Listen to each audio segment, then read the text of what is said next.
Bueno, antes de todo, dar las gracias al Congreso, a los organizadores, por invitarme a participar en él y sobre todo a los que vais a dedicar vuestro tiempo, tanto en directo como en diferido, a escuchar mi ponencia. Voy a compartir con vosotros muchos datos. A medida que he ido preparando la presentación, me era complicado escoger qué conocimientos compartir. Y aunque una hora parece que da para mucho, he tenido que recortar cosas y espero de corazón que os sea útil para vuestra práctica diaria. Bueno, soy Nuria Cañadas Herencia, como ha dicho Inma, soy enfermera asistencial desde el 2003, que acabé la carrera, y todos estos años he estado trabajando en el ámbito hospitalario, tanto en consultas externas como en sala. Y bueno, creo que realmente la docencia, la investigación y demás son muy importantes para avanzar en el ámbito sanitario. Tengo formación tanto en gestión como luego en cuidados de posgrado, tanto en medicina como cuidados postquirúrgicos. Así que, bueno, en definitiva, hoy os vengo a hablar sobre las sondas nasogástricas, sobre tipos, usos, recomendaciones y riesgos. Pero más a más, os hablaré de sondas nasoentéricas y hablaré también un poco de las PEC, ¿de acuerdo? Bueno, comentaros que se estima que alrededor de un 6% de los pacientes ingresados en un centro hospitalario llevarán en algún momento nutrición enteral por sonda nasogástrica o nasoentérica, que es mucho realmente. Voy a hacer un poco de historia del origen de la sonda nasogástrica. En el antiguo Egipto y también en la época de los griegos se utilizaba la alimentación rectal a través de una jeringa, que era una pipeta que estaba atada a una vejiga, para administrar alimentos como leche, suero lácteo, cereales, germinados o vinos. Luego, en la Segunda Guerra Mundial, la vía rectal también fue utilizada para administrar agua, sueros, glucosados, aminoácidos y algunos medicamentos. Ya en el 1617, a los niños que tenían tétanos le administraban la comida a través de tubos de plata que ponían por vía nasofaríngea. Poco a poco, estos fueron sustituidos por otros más flexibles de piel.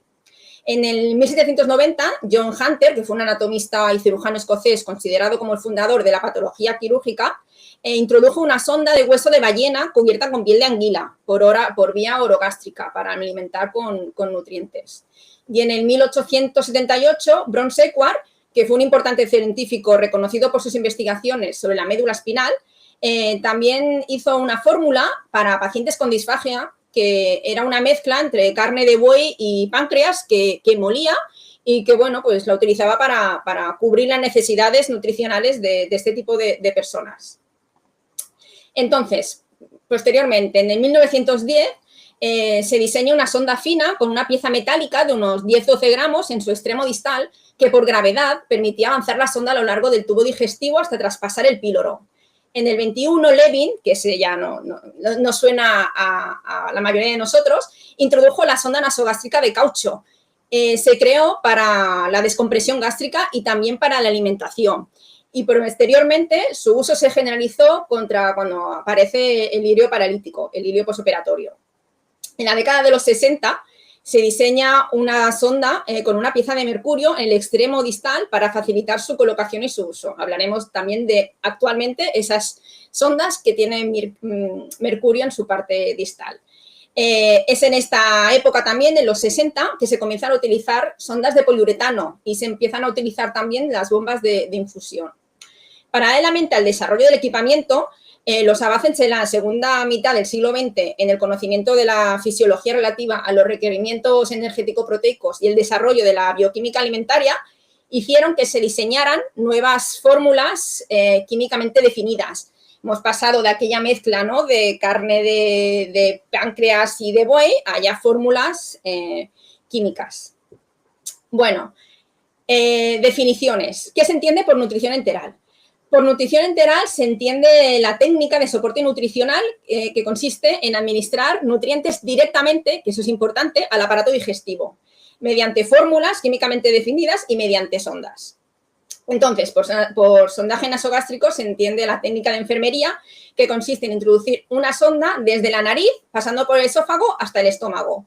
Pero luego tenemos sondas, como he avanzado antes, que llegan al intestino delgado, las que llegan al duodeno, que se denominan nasoduodenales, o las que llegan al yeyuno, las nasoyeyunales.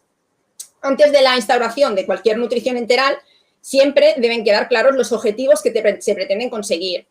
Y en el caso que se considere que la nutrición enteral va a ser una de corta duración, la elección sería la sonda nasogástrica. En cambio, si la tolerancia gástrica está disminuida, es decir, en pacientes sedados, comatosos o con riesgo de broncoaspiración, se debe instaurar una sonda transpilórica, la nasoduodenal o nasoyeyunal. Y de esta forma se evitarán reflujos y, por lo tanto, el riesgo de aspiración. Aquí veis una foto con el estómago y, bueno, en esta os marco el cardias, que es justo el punto de entrada al estómago. Y en esta otra el píloro, que es justo el punto de salida hasta llegar al intestino delgado, al duodeno y al yeyuno.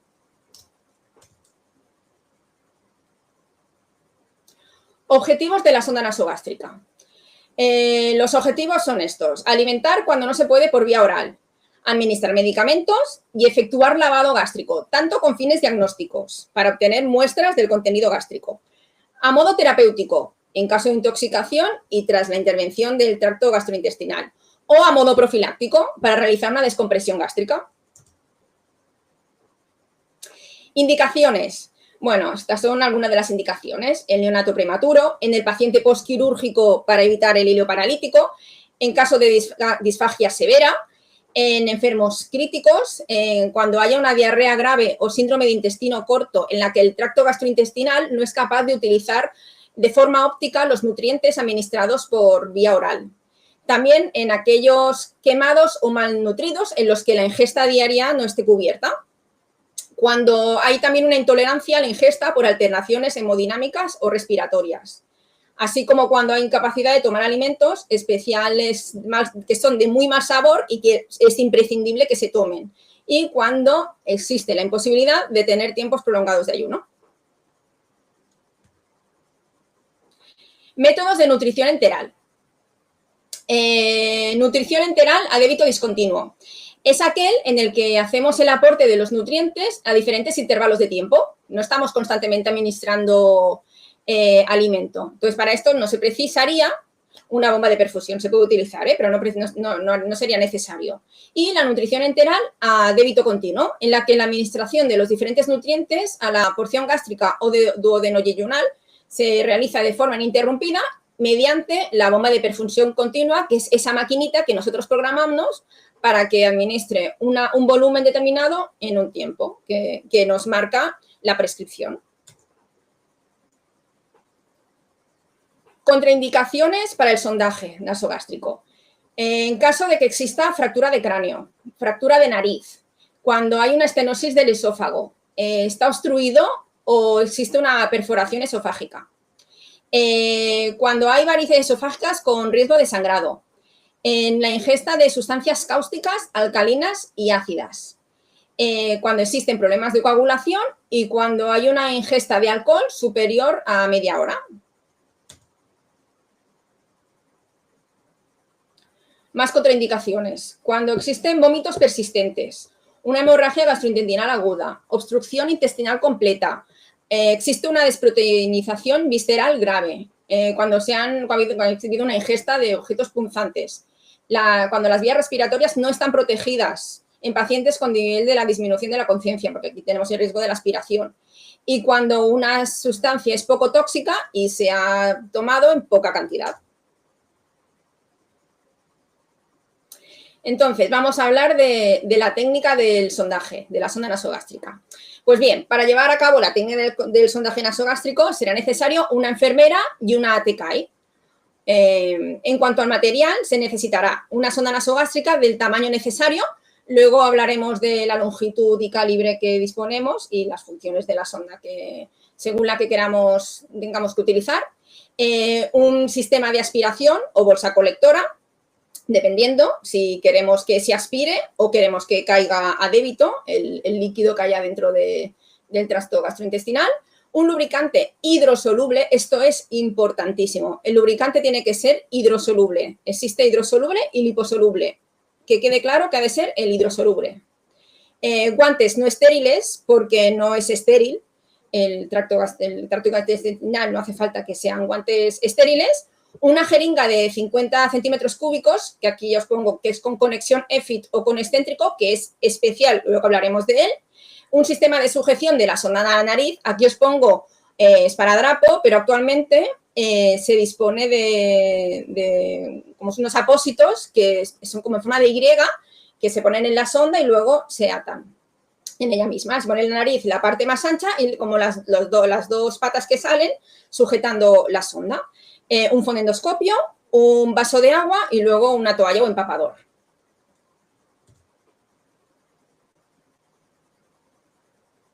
Pasos para el sondaje. El personal sanitario encargado de la realización deberá llevar a cabo un lavado de manos con agua y jabón antiséptico o solución hidroalcohólica, eso sí, y la colocación posterior de guantes. Y a posteriori se realizará la preparación del paciente. Se realizará una identificación correcta del paciente de forma activa, si el paciente está consciente y orientado, y confirmando con la pulsera identificativa. Confirmaremos la indicación del sondaje, explicaremos la técnica al paciente, solicitaremos su consentimiento e intentaremos despejar todas aquellas dudas que aún puedan tener. El ambiente tenemos que procurar que sea íntimo y tranquilo. Preguntaremos sobre las alergias, como siempre, que todo el mundo le preguntará su nombre, todo el mundo le preguntará las alergias 1000 veces durante el ingreso, pero bueno, forma parte de la calidad, de la seguridad del paciente. Y por último, retiraremos las prótesis dentales si existieran. Una vez colocada la sonda y si el paciente no tose ni tiene náuseas o vómitos, podemos pensar que estamos en el estómago, pero hay que comprobarlo. Si durante el procedimiento de colocación de la sonda el paciente presenta tos, debemos retirarla inmediatamente. Presenta tos, el paciente se pone cianótico, fuera sonda. Porque a veces la cianosis es como inmediata, no la encontramos, pues de seguida sacamos la sonda. Y bueno, porque además, si el paciente estuviera en la UCI, estuviera inconsciente, aún más complicado, ¿de acuerdo? En este caso, pues utilizaríamos otros medios de apoyo. Entonces, ¿qué puede pasar? Pues que la sonda se enrolle sobre sí misma y no progrese. Eso os lo habréis encontrado muchas veces, que no progresa, miras y se encuentra en la parte de atrás de la boca. Entonces, recomendaciones para el procedimiento de colocación de la sonda. Al paciente se le ha de colocar en posición Fowler o semi-Fowler y si no fuera posible, en decúbito lateral izquierdo. Se debe retirar la prótesis dental, se debe medir hasta dónde hay que introducir la sonda. Entonces, va desde la nariz hasta el lóbulo de la oreja y luego del lóbulo de la oreja hasta el apéndice xifoides, que veis aquí marcado en la fotografía con un punto rojo. Y entonces rotulamos, lubricamos, con lubricante que ya hemos comentado. Y bueno, una forma que aparece en la bibliografía que favorece la inserción de la sonda es introducirla en agua templada y entonces enderezarla por tracción para flexibilizarlo un poco. Bueno, yo la verdad es que esta técnica no la he utilizado, no he tenido la necesidad, pero bueno, que sepáis que aparece en la bibliografía. Y luego elegiremos el orificio nasal por el que mejor respire. Taparemos uno, miraremos cómo respira por el contrario y así con el otro. ¿De acuerdo? Entonces empezaremos, una vez elijamos la fosa nasal por la que mejor respira, comenzaremos a meter la sonda en dirección al lóbulo de la oreja de forma suave y con movimientos rotatorios. Entonces, al llegar a la nasofaringe, puede empezar con las náuseas. En ese momento es cuando, si es colaborador, le indicaremos que trague. ¿De acuerdo? Que trague su propia saliva o le podemos incluso facilitar un vaso de agua para que vaya tragando. Y también tiraremos la cabeza para adelante porque esto ayuda a que la sonda no pase al sistema respiratorio. Si no tiene disnea, no tose, no se pone cianótico, pues cuando la nariz ya aparece la marca que hemos hecho previamente con el rotulador, fijaremos y comprobaremos. Bueno, aquí hay un vídeo en el que he encontrado que se trata de un sondaje nasogástrico. Bueno, no llega hasta estómago, pero bueno, aquí te marca tanto el tubo como las partes anatómicas por las que va pasando. En este caso, entiendo que la colocación era difícil y entonces tuvieron que utilizar algún tipo de método para poder visualizar y más adelante veréis que lo que encontraron es que había estenosis. Había varias estenosis en el esófago. pero bueno, nos sirve para ver qué es lo que se puede visualizar, ¿no? Bueno, hemos dejado en la diapositiva anterior a este vídeo lo importante que es la comprobación de una correcta colocación de la sonda nasogástrica. Pues bien, hay varias maneras de hacerlo. La primera que os he puesto es insuflar aire por la sonda. Entonces, nos colocamos el fonendo y comprobamos mediante auscultación a nivel del epigastrio, ¿vale? De la zona esta del epigastrio, si hay ruido. O sea, cogemos la jeringa vacía, la conectamos en la sonda y metemos líquido. Entonces, aire. Entonces, se trata de un método poco fiable porque no nos asegura realmente la colocación de la sonda. Puede que escuchemos el ruido, pero podría ser que estuviéramos en el esófago, que en algún momento pues, se haya podido girar la sonda, se haya podido hacer un nudito y sobre sí misma enrollarse y no hayamos llegado al estómago, ¿vale? Y aún así, aunque no estuviéramos en el estómago, oiríamos. Otro método sería la aspiración de líquido gástrico. Cogeríamos la jeringa, la conectaríamos a la sonda y aspiraríamos. Entonces, lo que haríamos sería medir el pH de este líquido que obtenemos. Si es menor de 4, pues se trataría con seguridad que es jugo gástrico. Entonces, hay unas tiras reactivas o papel de tornasol que servirían para ver el pH. Otra opción es el método del vaso de agua. Este consiste en introducir el extremo proximal de la sonda en un vaso de agua, tal cual. Si la sonda está en el pulmón, si estuviera en el pulmón, aparece un burbujeo de agua. Entendíamos que no está porque no tiene nuestros síntomas, pero bueno, la teoría dice que si la pones y salen burbujas es que está en pulmón. Pero también se trata de un método poco fiable y que no nos asegura la colocación de la sonda. Entonces, ¿qué es lo que se recomienda? La realización de la radiografía de tórax siempre. Por eso lo marco en mayúsculas y subrayado. Que una vez hecha, siempre nos ha de valorar un médico, el médico de sala o el de urgencias. Radiografía hecha, ok del médico y la utilizamos. No por tener hecha la radiografía, ¿sabes? No hay que correr, no hace falta correr tanto. Hay situaciones en que mejor esperar el inicio de la nutrición que no, más vale asegurarnos de que realmente está en el tracto gastrointestinal.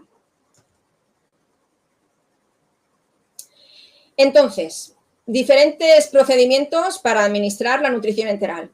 Una puede ser por jeringa o bolus.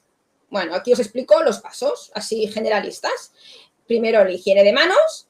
Posteriormente, tenemos que aspirar por la sonda nasogástrica para ver si hay retención gástrica. Tenemos que fijarnos en el protocolo de nuestro centro, porque según qué cantidad aspiremos, se vuelve a introducir o se desecha y según cuánta deseches, pues tienes que esperar X rato para volver a intentar la administración de nutrición. En muchos protocolos el límite está en 100 mililitros. ¿De acuerdo? Entonces aspiras y luego pones un poquito de agua. Preparas la fórmula, conectar la jeringa a la sonda y sostenerla por encima del sistema gástrico. O sea, nos ponemos al lado, pues por altura, no la administremos por debajo. Ya nos ayudaremos un poco también de la gravedad y que si la tenemos arriba y al momento de cambiar la jeringa, pinzamos, tapamos, pero es más difícil que nos pueda salir una alimentación que hemos puesto si la tenemos por encima del estómago, ¿de acuerdo? Y repetimos esta administración, claro, las jeringas son de 50, pues hasta que finalicemos la dosis que tenemos que administrar.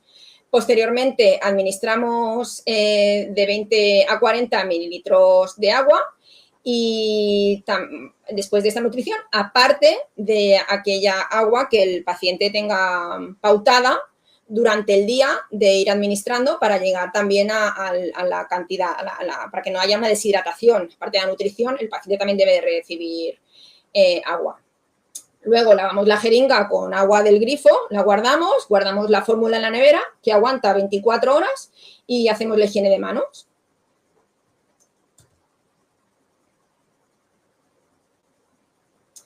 Siempre hay que valorar, antes de administrar, que no os lo he dicho, cómo está a nivel abdominal. Si hay distensión abdominal,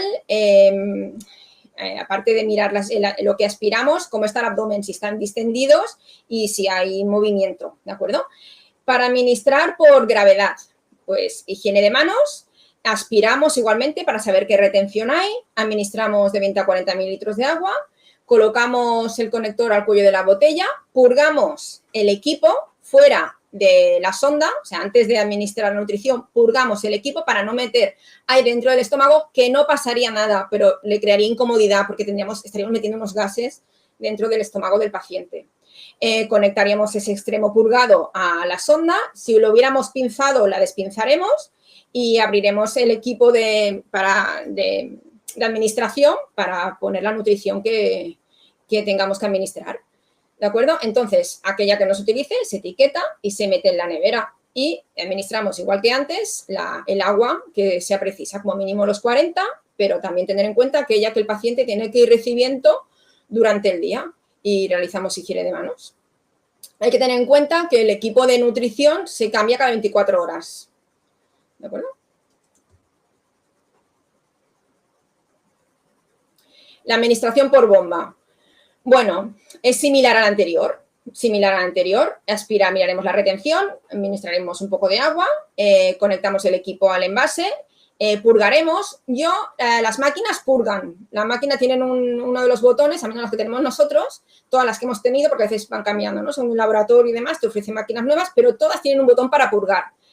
Bueno, quizá porque a veces vamos, bueno, pues eso, que hacemos una cosa, otra. Yo soy de purgar fuera del equipo. Yo purgo por gravedad. Y luego pues ya coloco los tubos dentro de la bomba y lo programo todo.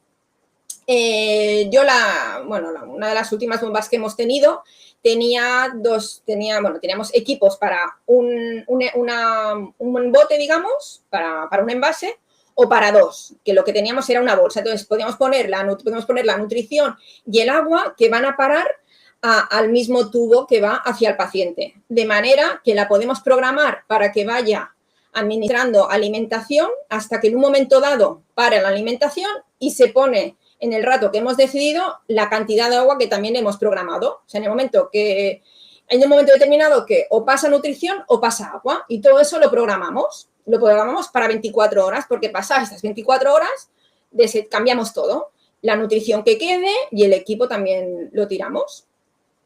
¿De acuerdo?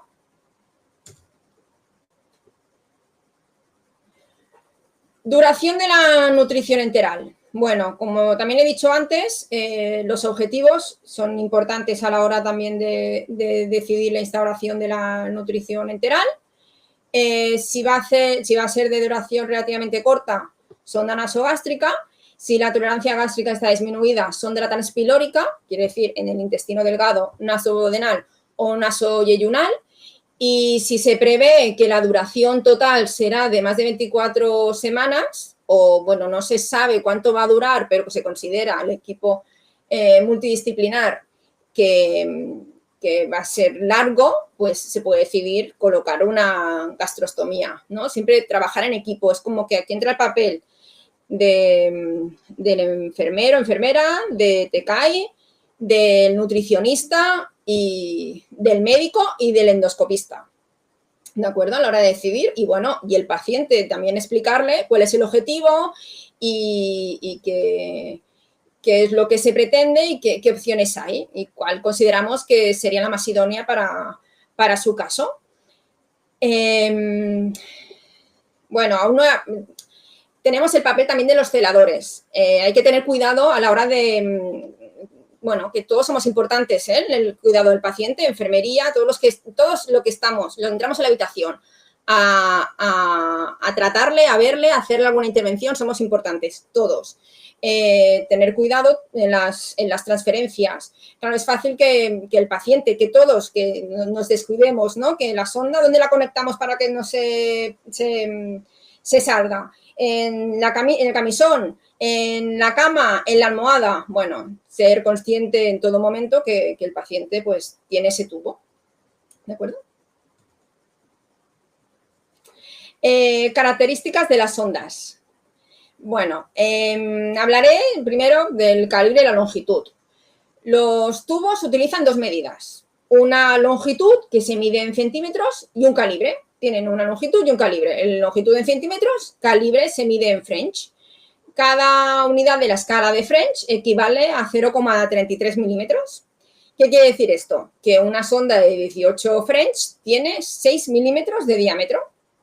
Entonces, suelen ir de 5 French a 30 French las sondas, y aunque las más utilizadas en adultos van de 8 a 14 y de 100 a 120 centímetros.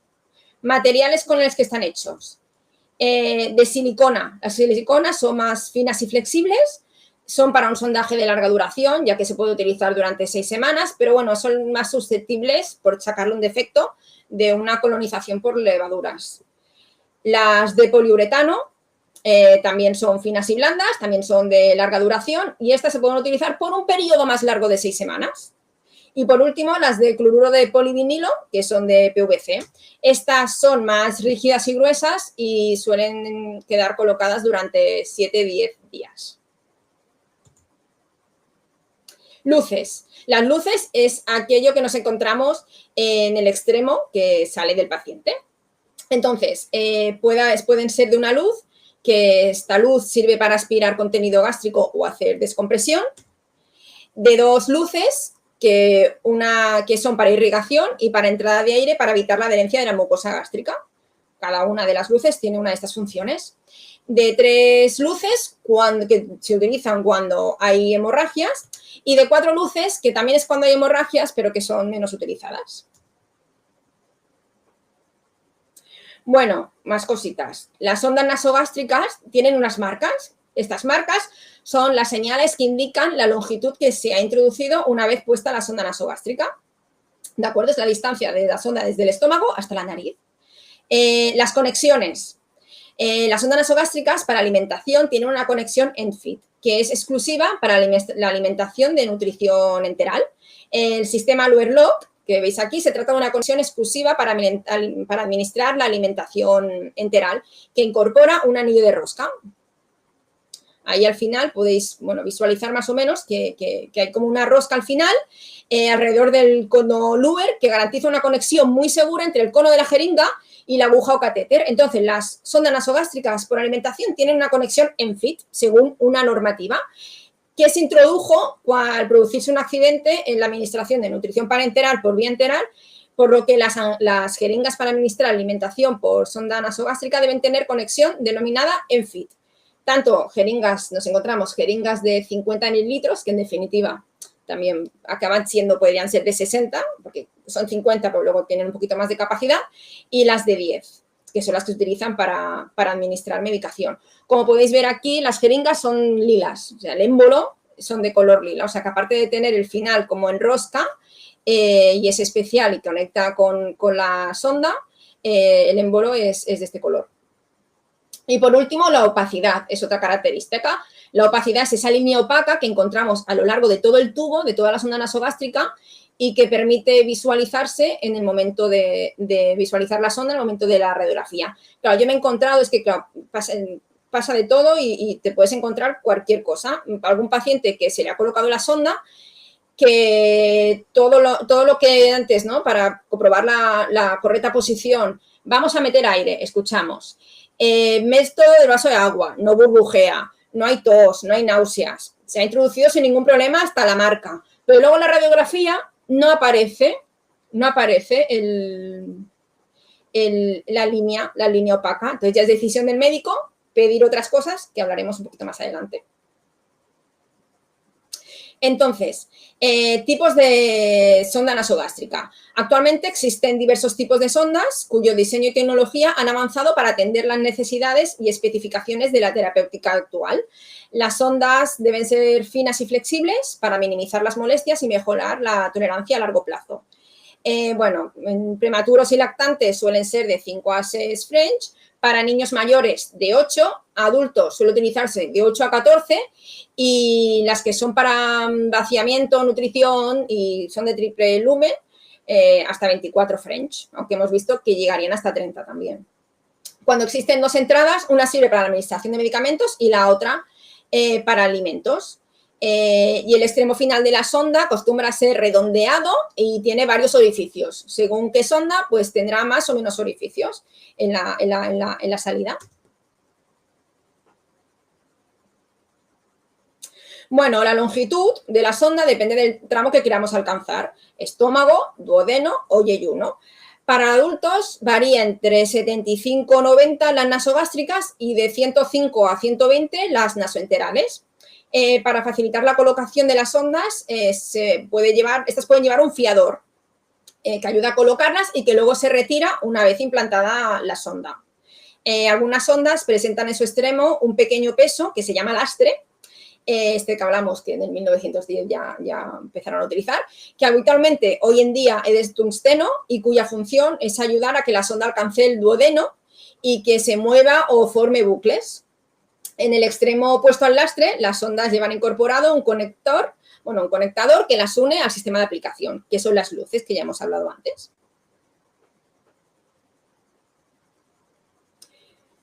Tipos de sondas según la función, según para las queramos utilizar. Tenemos las sondas que son para descompresión y drenaje gástrico, la Levin, la Salem y la Moss.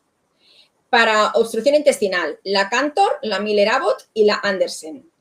Las sondas para hemorragia digestiva y varices esofágicas, las Extinken, Blackmore, las Minnesota y las Linton-Nachlas. Para nutrición enteral, la Levin, la Moss, la Silk, la Dovhoff y la Nutrison. Y para lavado gástrico, la Ewald o la de Foucher. Bueno, muchas de ellas son muy específicas, probablemente no las hayáis visto, pero bueno, las que quizás más os suenen son las de nutrición enteral específicas, la Nutrison o la Silk, y luego las que yo creo que en todas las unidades hay, que son las Levin y las Salem, ¿no? Que siempre queda confusión de cuál era la Levin, cuál era la Salem, ¿no? Pero bueno, y para intentar dejarlo un poquito más claro. Empezaré hablando de la Levin, que es la más comúnmente utilizada, por eso la tenemos todos, creo que la debemos tener todos en sala, diseñada por Abraham Levin en el 1921. Es de una sola luz, de unos 50 a 125 centímetros de largo, un sistema de marcado cada 10 centímetros a partir de los 45 y va desde los 10 a los 20 French. La punta es cilíndrica abierta, al final es abierto tal cual, y tiene 4 orificios laterales al lado de ella. Y está fabricada en PVC, con lo que no se debería dejar colocada más de 7 o 10 días, ¿de acuerdo? Y tiene esta línea radiopaca de la que hemos hablado antes. Aquí os pongo una foto también para que a veces, ¿no?, la imagen también ayuda a reconocerlas. Otra sonda para descompresión es la sonda Salem. La sonda Salem tiene 2 luces, una para drenaje y otra para aire, para romper el vacío, para que no se enganche. La luz de drenaje suele conectarse a aspiración continua suave, aunque también se puede conectar a una bolsa para que vaya drenando por gravedad. Y para mantener la válvula de aire es esto, para mantenerla alejada la sonda de la pared del estómago y evitar lesiones en la mucosa gástrica. Fabricada en PVC, con lo que también dura se recomienda que no esté más de 10 días colocada, y la longitud pues de 120 centímetros con orificios laterales. La sonda Moss. La sonda Moss es una sonda nasogástrico yeyunal, o sea que llega al nivel gástrico y al nivel del yeyuno, con 3 luces, y que la característica principal es que una de las luces finaliza a nivel gástrico y la otra en el yeyuno. Bueno, esto permite realizar de una forma simultánea la aspiración y descompresión gástrica con la administración de nutrición enteral a nivel intestinal directamente. Entonces, dispone de un valor en el extremo distal, en la tercera luz, para ocluir el píloro. ¿De acuerdo? Como veis, es más larga, 1,8 metros.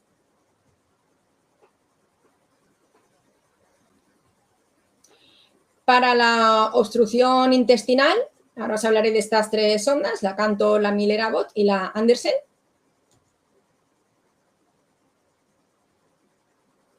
La sonda Cantor se trata de una sonda nasoentérica, o sea que llega hasta el intestino delgado, y es larga, 3 metros de longitud, con una sola luz, con una pequeña bolsa de goma hermética llena de mercurio en el extremo distal, que se desplaza desde hasta el estómago hasta el intestino. Además, tiene orificios de drenaje que permiten la aspiración del contenido intestinal. Actualmente, es deciros que esta sonda está en desuso, no se utiliza. Básicamente porque hay otras y el tema del mercurio. O sea, esta está en desuso, pero bueno, me parecía interesante también explicarosla.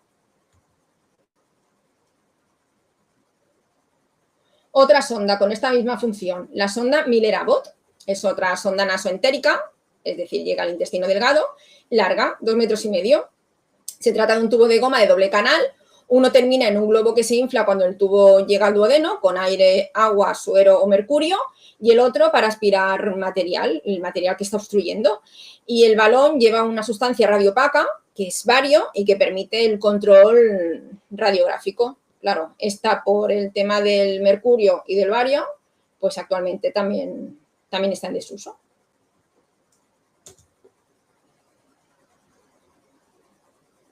Y por último, la sonda Andersen, esta sí que está en uso.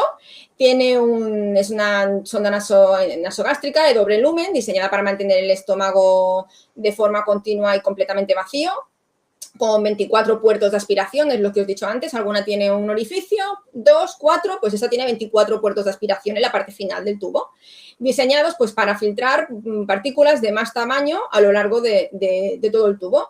Mide 2,44 metros, está hecha de vinilo y, bueno, es en radiopaca.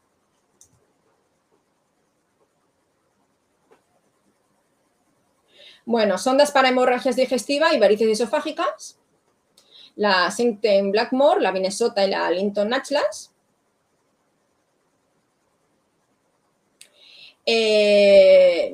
La sonda Sengstaken Blackmore se utiliza en caso de hemorragia digestiva por varices esofágicas o gástricas sangrantes que no se logran controlar con medios endoscópicos o farmacéuticos. Dispone de 3 luces para el esófago, el balón gástrico y para la succión gástrica. Una de las luces permite inflar un balón en el fondo gástrico y permite la tracción sobre el cardias, la foto que hemos visto al principio. De esta manera se cohíben las varices gástricas, mientras que la otra luz infla un segundo balón en el esófago, de modo que comprime las varices esofágicas. Los taponamientos, comentar que esto es importante, lo veis aquí en la gráfica, en la diapositiva. Los taponamientos del globo gástrico pueden mantenerse durante 48 horas de forma continua. Los del esófago debe desinflarse 30 minutos cada 8 horas. ¿Cuándo hay que dejar de ejercer presión, de sacar la sonda? Pues cuando en uno de estos momentos de destaponamiento veamos que no se aspira sangre. En el momento que continúe, pues se ha de mantener.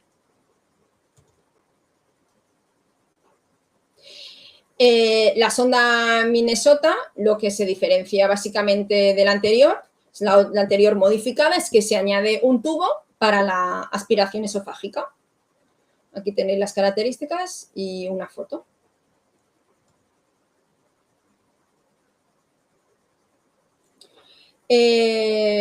La sonda de Linton Nachlas, que es la tercera sonda de este tipo, con esta función, es una sonda nasogástrica de triple luz que posee un balón gástrico que se emplea para taponar varices gástricas, mientras que las otras 2 luces son para aspiración gástrica y del esófago. Y, bueno, es muy parecida a las dos anteriores.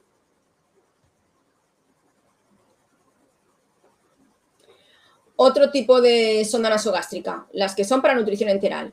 La Levin, la Moss, la Silk, la Dubhoff y la Nutrisoft. Hay otras, pero yo elegí estas.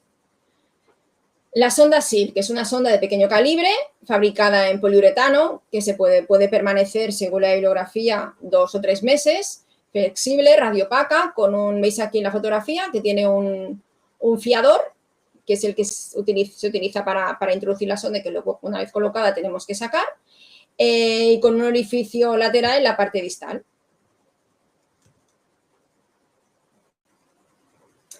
La sonda Dubhoff, que es curioso porque se llama Dubhoff porque fueron como dos médicos que combinaron, no me acuerdo los nombres, pero combinaron sus apellidos para hacer el nombre de la sonda. Pues bien, esta sonda, según la bibliografía, tiene 2 orificios, porque esta no la conozco, 2 orificios o 4 orificios laterales en la parte distal y un conector de forma de I. Está fabricada en poliuretano toda ella, menos la parte final, que es donde está una punta de tungsteno, que es siliconada. Tiene la banda radiopaca, la guía para su colocación porque es fina y su cambio se recomienda que se haga cada 2 o 3 meses. La sonda Nutrisoft, que son muy parecidas. Esta, pues, otro fiador metálico, radiopaca, tiene varios calibres y longitudes, una doble luz, lo que tiene es un doble acceso para una luz. Si veis, tiene como, se puede acceder por 2 sitios diferentes. Bueno, pues todas van a parar a la misma luz. Tiene los accesos, pero van a la misma luz. Esta dura un poquito más, de 3 a 6 meses, por el material con el que está fabricado. Y, bueno, las diferentes longitudes y calibres es porque, bueno, puede llegar tanto al estómago como al intestino. ¿Vale? Y por último, os hablaré de las sondas para realizar lavado gástrico, la sonda Ewald y de Foucher. La sonda Ewald se utiliza para lavado gástrico en pacientes con intoxicación exógena, paciente que se ha intoxicado. Previamente, bueno, recomendar proteger la vía aérea. Es de 1 o 2 luces, mide 1,70 m, es una sonda gruesa, se usa en adultos de 28 a 40 French y es para hacer eso, el lavado gástrico. Y la sonda Foucher es una sonda con una sola luz, el extremo proximal es más grande que el de otras sondas, el calibre es grueso, poco flexible y, bueno, de 14 a 36 según la bibliografía. Puede ser opaca o transparente según el material con la que esté fabricada y se utiliza básicamente para introducir de forma rápida gran cantidad de volumen para realizar lavados gástricos en caso de intoxicaciones. Bueno, pasaré a hablaros ahora de las complicaciones. Deciros que aunque la nutrición enteral es más segura que la nutrición parenteral, esta no está exenta de complicaciones y que las mecánicas son las más frecuentes. Entre ellas, el retiro accidental de la sonda. Por eso os comentaba antes que es muy sencillo, que es que pasa en el hospital. Por eso a todos, y al propio paciente, ser consciente de dónde fijamos la sonda, porque aunque esté fijada en la nariz, luego pues suele estar encamado y demás, pues eso, ver dónde la colocamos. También para, pues, ¿no? Si el paciente, bueno, pues que quizá no tenga un fácil acceso para retirársela, bueno, valorar el global. Obstrucción, otra complicación mecánica, el malestar o las molestias nasofaríngeas, las lesiones por decúbito, ¿sabes? Las erosiones, la necrosis de las narinas, que podría llegar hasta, según cómo sean estas lesiones en las narinas, llevar a un cambio de sonda nasogástrica. O sea que mucho cuidado. Ulceraciones o estenosis esofágicas y fístulas traqueoesofágicas. Perforación o traumatismo del esófago, estómago y tráquea. Otras complicaciones, penetración del pulmón, complicaciones broncopleurales, lesión o hemorragia nasal, faringea, laringia pulmonar, obstrucción laringotraqueal, aspiración de contenido gástrico, rinitis, faringitis o gastritis. Otro tipo de complicaciones serían las gastrointestinales, que también son frecuentes y que dificultan el objetivo de aportar la nutrición necesaria al paciente. Lo observaríamos porque habría un aumento del residuo gástrico, esto que aspiramos previo a la administración de medicamentos y de nutrición, diarrea, restreñimiento, distensión abdominal o vómitos. Serían cosas que veríamos. Complicaciones infecciosas. Algunas, colonización bacteriana, sinusitis, otitis media, acceso del septum nasal, acceso de la pared abdominal, hay que tener cuidado. Pero luego hay otras que realmente pueden comprometer la vida del paciente, como por ejemplo la neumonía por broncoaspiración, la peritonitis, ¿sabes? Producidas por fugas del contenido digestivo en el abdomen del paciente, la neumonía lipoidea, secundaria al empleo de lubricantes liposolubles, lo que hablaba antes, ¿no? De hidrosolubles sí, liposolubles no, porque podrían provocar una neumonía. El síndrome de la sonda nasogástrica, que es una complicación muy poco frecuente, en la que hay una ulceración e infección postcricoidea que provoca una disfunción en la abducción de las cuerdas vocales que puede comprometer la vía aérea. Entonces, una manera de sospechar que está este síndrome instaurado es que el paciente empiece con dolor, un paciente que lleva mucho tiempo con la sonda instaurada, un dolor faríngeo de moderada intensidad, pues que no se controla. Bueno, podríamos valorar que se pudiera dar el caso de esta complicación. Complicaciones también metabólicas, la hipoglucemia, hiperglicemia, los dos extremos, alteraciones electrolíticas. Claro, hay que tener cuidado lo que he dicho antes de la administración de agua durante la nutrición enteral, tanto en ciclo continuo como discontinuo. La deshidratación, la sobrecarga de volumen y el síndrome de dumping. El síndrome de dumping también es conocido como vaciamiento rápido y ocurre cuando los alimentos, especialmente los hidratos de carbono, pasan demasiado rápido del estómago al intestino sin pasar por el duodeno. ¿De acuerdo? Del estómago al intestino sin pasar por el duodeno.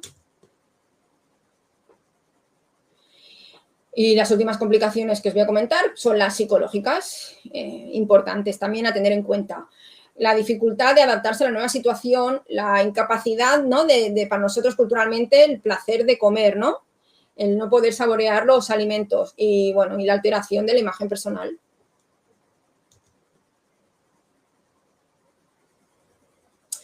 Bueno, a todo esto, cabe destacar que el problema más grave sería la confusión en la administración de una fórmula de nutrición enteral por vía parenteral, aunque el cambio en la normativa para los equipos de infusión de la que ya hemos hablado y el desarrollo de conexiones seguras, compatibles únicamente para la vía enteral, hace que este error se minimice ahora mismo, en los próximos años. Este error ya no se produce por poder disponer de este material que aporta seguridad. Aún así, la mejor forma de evitar todas esas complicaciones también sería, pues, valorar que las sondas estén el mínimo tiempo posible. Y si se piensa que el paciente va a estar mucho tiempo con una sonda nasogástrica, pues quizá lo mejor es realizar una gastrostomía. Y bueno, y cada vez, afortunadamente, ya no existe este empleo rutinario de la sonda cuando hay una cirugía abdominal. Se hacía a veces antes como modo profiláctico, que no haya una distensión abdominal y demás, por si hay hilo paralítico, pero ahora se utiliza más de forma selectiva con este objetivo.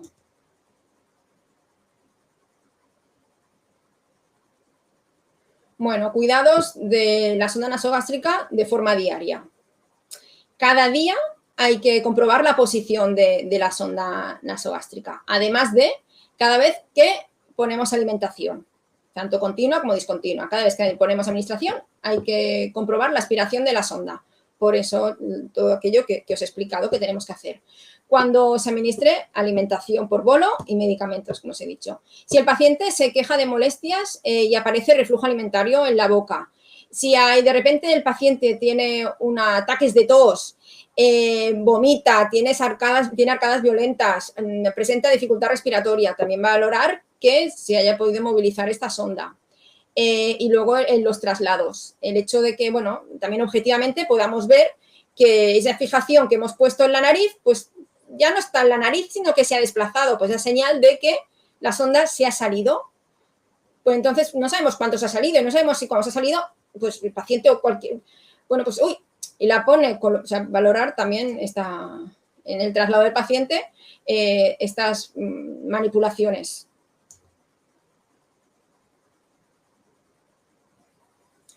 Cuidados, pues aparte de los propios de la sonda, los orificios nasales, mantener una higiene de los orificios nasales, cambiar de fijación tantas veces como sea necesario. En el momento que veamos una rojez, pues la movilizamos dentro de la misma narina, de la fosa nasal, movilizamos el apósito para evitar pues, las úlceras por decúbito. Mantener una buena higiene oral, higiene de la boca, no va a tomar por boca, pero claro, siempre se generan células muertas y puede haber mal olor, mal sabor, pues bueno, pues mantener una buena higiene oral. Y luego la bibliografía también aparece el hecho de movilizar la sonda. Bueno, añade la coletilla de que siempre que no haya contraindicación, bueno, esto es poco cogido con pinzas, retirar de 5 a 7 centímetros, movilizarla un poco así, movimientos rotatorios y volver a introducirla. Pero bueno, esto esto cogido un poco con pinzas, ¿eh? La sonda siempre se ha de mantener permeable, por eso cada vez que administramos medicación o nutrición pasamos agua. Si la sonda se obstruye y no está contraindicado, realizar lavados controlando pues, el líquido que se introduce y el que se aspira, ¿de acuerdo? Y valorar también pues, acodamientos, que lo que esté pasando pues sea que la sonda esté acodada en algún sitio, ¿vale? O el propio equipo cuando estemos administrando la medicación. Lo bueno es que las máquinas son muy sensibles, nos avisan acodamiento, entonces, o burbuja de aire, bueno, cosas que tenemos en cuenta. Si la sonda se ocluye, bueno, según la bibliografía, se ha de inyectar 5 mililitros de agua templada durante 5 minutos y si continúa obstruida, valorar, comillas, agua carbonatada, Coca-Cola, ¿no? Existe inyectar 10 mililitros, es como una leyenda urbana, ¿no? Es como la Coca-Cola desobstruye. Sí, lo hace, porque yo lo he visto, pero bueno, hay bibliografía que te recomienda no utilizar Coca-Cola para desobstruir, pero bueno, que realmente la Coca-Cola, poca cantidad, que inyectas por la sonda, dejas un buen rato y luego miras y a veces pues se ha desobstruido. Pero bueno, ahí no hay bibliografía que refuerce su uso. Zumos ácidos también se recomienda. Hay método enzimático alcalino, tipo esto ya es medicamento y bueno, y si la oclusión persiste, pues se cambia la sonda. Siempre que se sospeche que se ha desplazado, siempre hacer una radiografía. La aspiración siempre suave y cuidadosa, nada de... No, siempre de forma muy cuidadosa que estamos en una mucosa gástrica. Que es un espacio invadido por un cuerpo extraño. Lo que he puesto constantemente de agua, siempre agua, y luego educación sanitaria, tanto al paciente como a la familia. Medicamentos. Hay que intentar adaptar siempre las fórmulas de la medicación para la correcta administración por sonda, evitando cápsulas con cubierta entérica y buscando siempre fórmulas líquidas o jarabe. Un comprimido, pues se tritura finito, se diluye en agua y con 30 a 20 mililitros se introduce por la sonda. Varios medicamentos, siempre por separado, siempre. ¿Qué hay 10 pastillas? Pues se tritura, se mezcla con 20 mililitros, otra. Ese mix de muchas pastillas trituradas, hago mejor que pongo 50 en el ministro, no, siempre por separado. Sí, luego hay gente que dice, bueno, si en el estómago se van a juntar todas. Sí, pero si en algún momento alguna da un problema, ya sabes cuál es la que no se ha tomado o la que se ha tomado y ha tenido ese problema. O sea que, y también experiencia propia. Una a una, siempre. Hay cosas para las que quizá no, como purgar, que purgas fuera y acabas antes que haciéndolo por la máquina, que bueno, que no tiene ningún problema, pero estas sí, aquí sí hay cosas que tenemos que dedicar tiempo. Luego, los medicamentos efervescentes se pueden administrar una vez que se hayan disuelto por completo y los medicamentos de liberación prolongada no se deberían administrar por sonda nasogástrica. Son esos medicamentos que se ponen en la boca y que se tienen que ir disolviendo, pues no tiene ningún sentido triturarlos y ponernos en la sonda. Perdemos la función de prolongación, ¿no?, que tienen. La retirada de la sonda nasogástrica. Bueno, informaremos al paciente para pedir su colaboración, realizaremos la higiene de manos, el cabezal a 45 grados, cubrir el pecho del paciente. Bueno, podemos colocarles una toalla o alguna cosa para cubrir, pero bueno, eso no es necesario. Pondremos agua por la sonda por si hay jugo gástrico en el circuito, pues no, limpiar, poner agua y entonces pinzamos, así evitamos que suba jugo gástrico.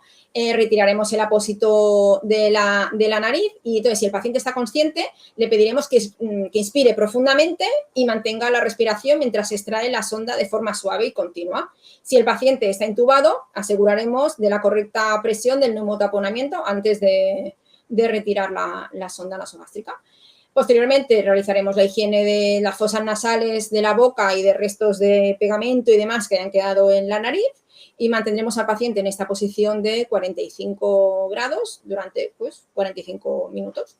Realizaremos la higiene y, como en todo momento, también los anteriores, registraremos el procedimiento. Bueno, ahora voy a hablar también un poco una pincelada de algunos problemas, causas y soluciones. Hay más problemas, pero bueno, he elegido unos cuantos, me parecen interesantes. En el caso que aparezcan náuseas y vómitos, ¿cuál puede ser la causa? Una causa puede ser la posición incorrecta de la sonda o del paciente o que va demasiado rápida. ¿Qué podemos hacer? Siempre comprobar la posición de la sonda mediante una placa.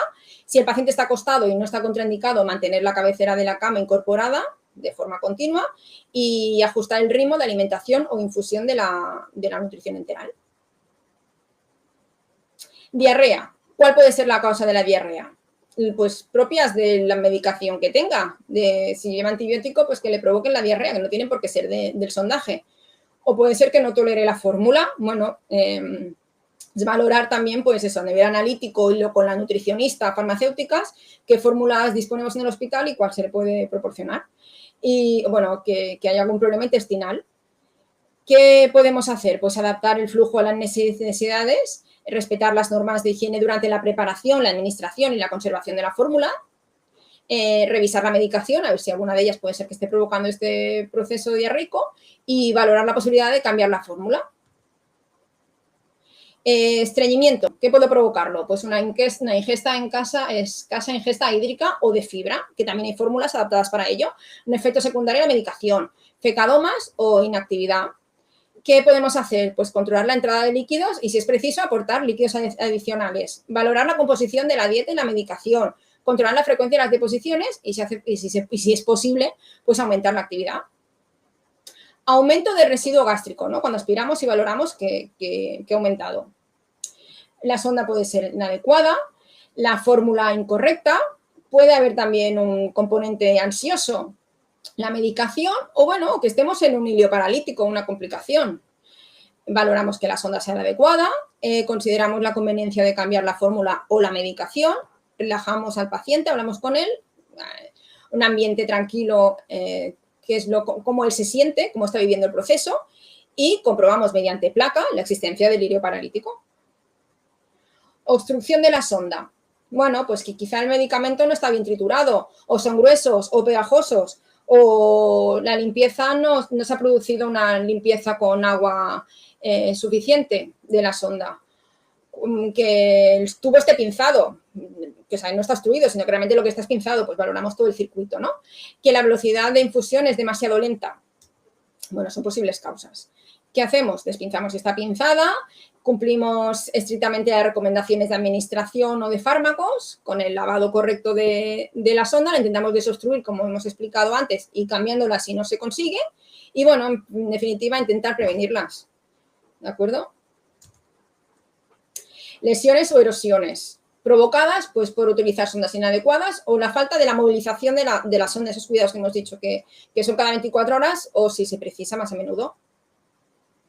¿Qué podemos hacer? Pues movilizar la sonda de forma periódica, hacer cura tópica de la erosión. Bueno, existen el Cavilón, no sé si lo conocéis, que es en forma de spray, que es un líquido transparente que protege la piel. Bueno, pues ese, en las curas diarias de agua y jabón secado, podemos aplicar un poquito de Cavilón y, bueno, y cambiarlas. Y si la erosión es importante, lo que he dicho, cambiar la sonda. Si está provocándose una lesión por presión y está acabando, si hay una necrosis del tejido, por ejemplo.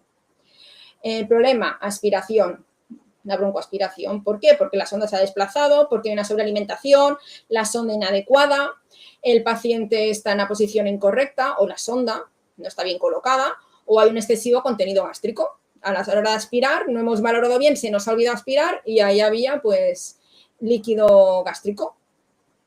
¿Qué hacemos? Comprobar siempre con placa, colocar al paciente incorporado siempre, valorar el residuo gástrico en ese momento y, bueno, en un futuro vigilar el ritmo de la alimentación o de infusión. Bueno, se ha hablado de las sondas nasogástricas y nasoentéricas en profundidad y ahora, lo que pueda, nada, 4 pinceladas de la gastrostomía endoscópica percutánea, que se realiza vía endoscópica. Aquí os he puesto dos imágenes que me han parecido muy chulas. Entonces, está indicada si debe mantenerse más de 3-4 semanas y si la esperanza de vida es superior a 2 meses. Se caracteriza porque mantiene una nutrición enteral en pacientes con sistema digestivo indemne, pero que no puede mantener la nutrición por vía oral. Entonces, se recomienda que ya que se coloca que esa nutrición debe ser superior, como hemos dicho, 3-4 semanas y que la disfagia sea secundaria a un problema mecánico o neurológico y que se suponga que pueda tener una adecuada esperanza de vida. Fue introducida en el 1980, o sea, hace relativamente poco, y esta técnica ha sustituido a la gastrostomía quirúrgica, con lo que presenta muchas menos complicaciones. No hace falta una anestesia general y se utiliza y se realiza en la sala de endoscopias. Es un procedimiento pues, rápido y bajo coste. Aunque lo habitual es la colocación de la sonda nasogástrica, la PEC tiene ciertas ventajas, que es que deja la faringe libre, entonces habrá menos complicaciones que si lleva una sonda nasogástrica. Y luego, al estar en el vientre del paciente y tapada con ropa, pues a nivel psicológico afecta menos a su imagen propia. Aquí, indicaciones. Enfermedades potencialmente reversibles, tanto neurológicas, anorexia nerviosa, hiperemesis gravídica, quemaduras severas, traumatismo facial, lesiones múltiples, según qué procesos neoplásicos y para mejorar la movilidad en pacientes sometidos a radioterapia y en tumor de cabeza y cuello. También en enfermedades irreversibles, pero que la supervivencia se prevé que sea prolongada, según que enfermedades neurológicas como ELA, esclerosis múltiple, demencia, Parkinson, accidente vascular cerebral, distrofia muscular progresiva, según que neoplasias, según que malformaciones, dermatomiositis, polimiositis, esclerodermia, fibrosis quística, síndrome del intestino corto, enfermedad inflamatoria intestinal. También enfermedades terminales con esperanza de vida relativamente larga, bueno, a veces de repetición, según qué fase de la enfermedad del SIDA, obstrucción intestinal por carcinomatosis peritoneal, enteritis por radiación, pancreatitis aguda grave, encefalitis. Y luego, a nivel pediátrico, bueno, pues para prevenir la desnutrición en casos de que haya quimioterapia, la fórmula que tengan que tomar tenga un sabor desagradable, haya una ingesta calórica que no sea suficiente, ciertas malformaciones congénitas, síndrome de intestino corto en el niño, alteración de la motilidad orofaríngea y esta enfermedad bullosa epidermolisis. Realmente no existen contraindicaciones absolutas para la colocación de la PEC, pero sí que hay ciertas enfermedades que hacen que no sea recomendada su colocación.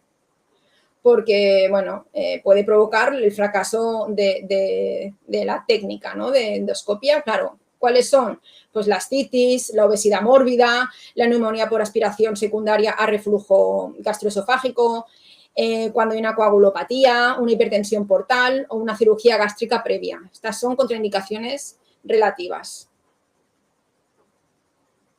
Entonces, decir que en general las complicaciones que puede haber son leves y fácilmente tratables, que solo un 1 a 4% tienen complicaciones más graves. ¿De acuerdo? Serían estas: la broncoaspiración, la peritonitis, la hemorragia, la fascitis necrohemorrágica y la aparición de fístulas gastrocólicas, pero que se dan muy poco. Y la mortalidad es inferior al 1%. Y por último, nada, simplemente una diapositiva para deciros que existe también la sonda de yeyonostomía endoscópica percutánea, donde la sonda no se puede colocar en el estómago y, bueno, pues se coloca en el yeyuno mediante una endoscopia también. Aún así, el sondaje nasogástrico es una de las técnicas, como he dicho antes en el inicio de la presentación, más empleadas en la práctica sanitaria, ya sea para la administración de medicación, alimentación, vaciado, aspiración o lavado gástrico. Pero los estudios también demuestran que ya no es tan válido y necesario como se pensaba el sondaje y se está empezando a utilizar o se prefiere recurrir a otras técnicas como la gastrostomía endoscópica que os he presentado. Y eso es todo. Muchas gracias. Ahí abajo os he puesto a la parte inferior derecha mi correo electrónico.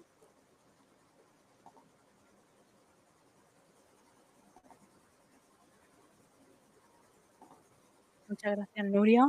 Ahora en el chat te voy a lanzar las preguntas que he ido cogiendo de los comentaristas, por si Sí. quieres ir leyéndolas tú. Sí, espera, que ahora no tengo... He cerrado, pero no Vale. veo el chat. Vale, cuando estés listo.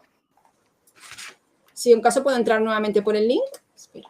Sí, pero estás dentro, o sea, deberías de verlo. Ah, bueno, claro. A ver si me sale.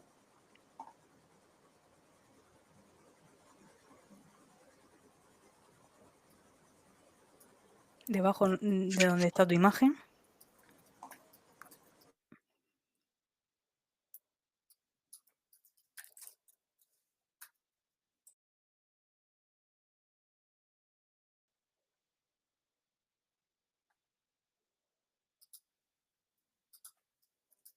Ahora, Nuria,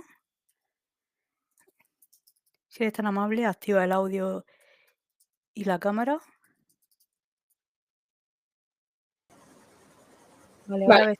¿ves el chat ahora? Sí. Perfecto. Vale, espera, voy pasando. Ahí va uno.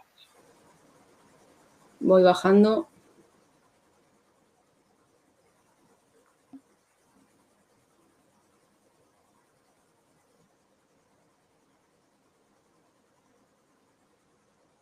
Sí, bueno, Iker pregunta que qué diferencias significativas existe entre el sondaje de un niño y un adulto. La técnica es la misma. Quiero decir que yo, bueno, siempre he trabajado con adulto, pero anatómicamente es igual. Lo único, pues utilizas una sonda que se adapte por eso hay al calibre. Tú utilizas un calibre y una longitud según la edad del niño, pero la técnica es la misma, es igual.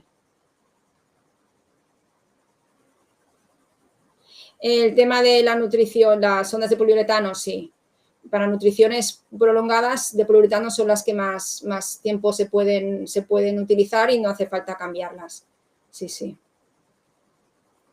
Sí, sí, son las que se suelen colocar, efectivamente. Pasa que a veces, bueno, por desconocimiento, pues a un paciente que está con nutrición se le sale la sonda y como la que tienes a mano es la Levi y no la salen, pues colocas esa y no según qué salas, ¿eh? Como no las tienes tan a mano, como ¿no? Que toca que esté en una sala que no es de digestivo, todo eso, coges las que tienes, pues no, saber que si vas a sala de digestivo, pues aparte que te podrán asesorar si tú no has colocado, pues que dispones de otro tipo de sondas más completas que no y que realmente se utilizan para esto, ¿no?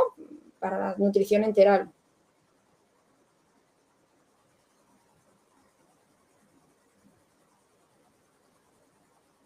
No, si una sonda tiene tendencia a obstruirse, claro, si hay que valorar, ¿no? Si todo, antes de retirar una sonda y volver a hacer pasar al paciente por un proceso traumático, como es un sondaje, porque realmente sondar a un paciente es, yo lo he vivido, ¿no? Como enfermera, es traumático, o sea, es que pasarle por el cuello, que justo trague, que si va al sistema digestivo, perfecto, pero como se vaya a pulmón, toser, sacas, bueno, es traumático. Entonces, bueno, pues antes de retirarla, pues valorar todo lo que podamos estar haciendo mal sin ser conscientes. Medicación muy bien triturada, pasar cantidad de agua suficiente y, bueno, si es necesario, pues sí, desobstruirla.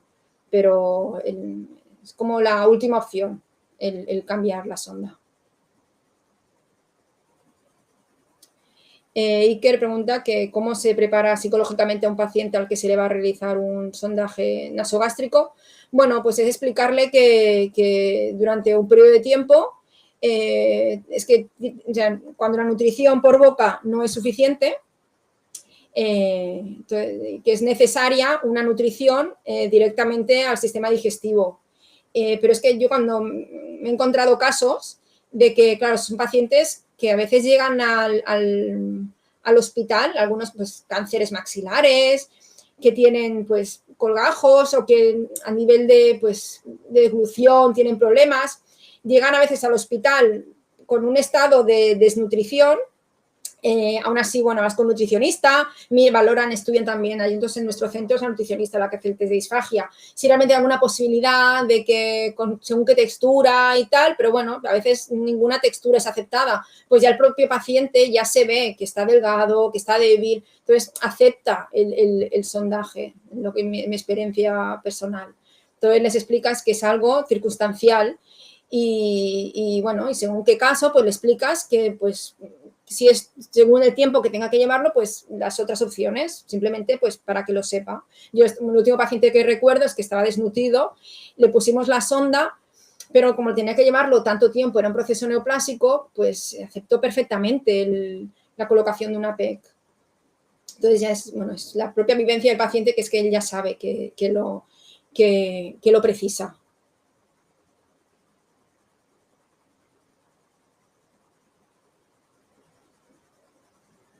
Claro, si tiene alguna complicación en el domicilio del paciente, la verdad es que, claro, yo con los pacientes que me he encontrado, estoy en sala, no estoy en urgencias. A mi paciente, la única complicación que he tenido, pues es ese, te puedo decir, es el paciente pues que ha llegado a casa, pues al hospital, perdona, o con un hilo paralítico que tenemos que entendido que sondar, bueno, pues imaginaros, ¿no? Lo que ha salido por esa sonda. Y bueno, para eso está también, no creo yo, la atención primaria. Cuando marchan del hospital ya le explicas, tanto si marcha con sonda nasogástrica como con una PEC, qué deben considerar, qué cuidados deben tener. Bueno, siempre hay un estomatólogo, ¿no? En el hospital de referencia, pues su contacto, que es cualquier cosa, vayan a urgencias. O sea que yo creo que el apoyo en el hospital al paciente que marcha de sala, se le da también un tríptico informativo. En ese aspecto yo creo que es súper importante la educación sanitaria. ¿Me oís, verdad? Uy. Sí, se escucha perfectamente. Vale, vale. Habría que ir cortando, Nuria, a ver Vale. si... Tiro para abajo, no sé cómo digáis, ¿eh? Voy por una pregunta de las 18:36.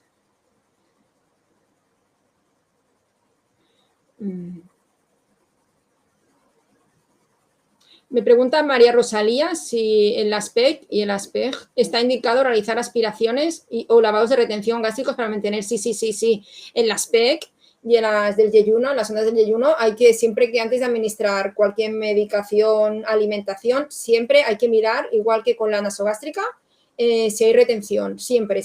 Y lo mismo, si es superior a X cantidad, que te marque tu protocolo, desecharla, o introducirla o esperarte. Sí, hay que, en ese aspecto es igual que si vea que fuera vía nasal.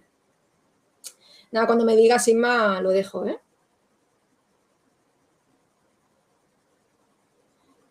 No sé si ya me quedan muchas preguntas.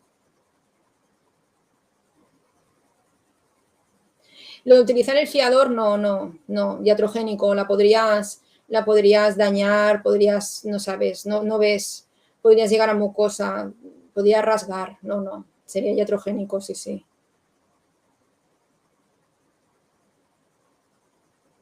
Vale, creo que las he contestado todas. Sí, creo que esa era la última. Pues muchas gracias, Nuria, por tu participación en el congreso. Ha sido un placer tenerte. Gracias, igualmente, gracias a vosotros. Muchísimas gracias. Un placer, he disfrutado, gracias. Gracias.